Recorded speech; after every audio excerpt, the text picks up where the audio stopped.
Jadi ini bunganya udah mekar dari 2 atau 3 hari yang lalu. Ini sayang banget kalau misalnya dia layu. Jadi mari kita buat dried flowers. Should I pick it? 1, 2. So the equipment is just simple. Cuma tatakan, kertas, dan tada,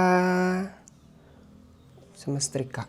Jadi biasanya kalau misalkan bikin dried flowers tuh kayak gini, terus ditaruh di buku kan, tutup, terus tungguin 2 minggu.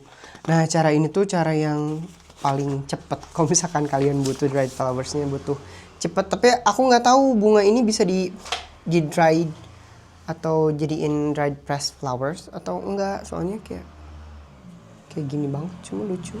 Cara ini kita coba aja lah. Kayaknya yang langkah belakangnya kita harus buka. Maybe. I'm not sure. Kayaknya nggak harus dibuka sih. Terus kita taruh di sini. Ini nggak tahu bisa di dry atau enggak ya. Let's try lah. Saya ternyata tangkainya keras banget. Kita tekan sampai dia agak dempek apaan. Terus tutup. Ini aku pakai 2 kertas di bawah, 2 kertas di atas. Ceritanya sih biar nyerap airnya gitu. Sekarang kita cuma tinggal setrika, tapi pelan-pelan banget. Kayak harusnya ada timer sih, kayak 15 detik, angkat, 15 detik, angkat. Oh. Ini dia ngeluarin warna. Bisa jadi pewarna juga gitu. Oke, ini tadi bagian atas atau bagian tutupan bunganya kan. Oke, ini kan satu sisinya. Nah, terus kita balik.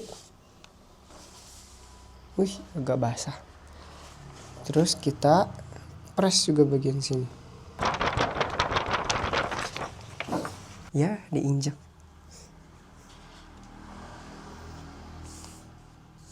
Panas, awas panas.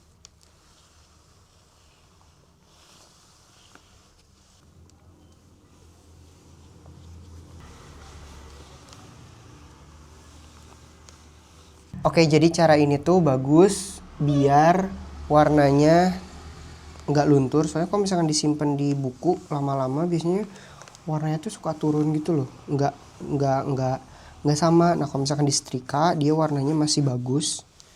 Cuman kadang suka crack gitu.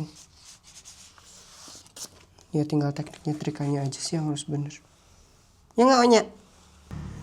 Let's open.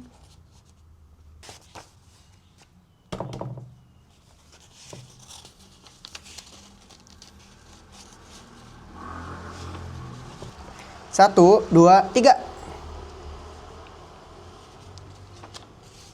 Cacan.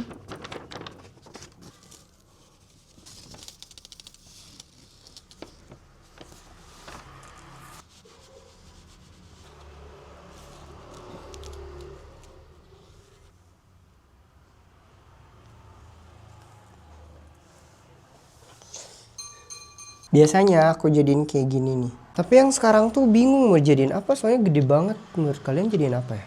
This is actually my secret hacks. It's not secret anymore. Thank you, bye-bye.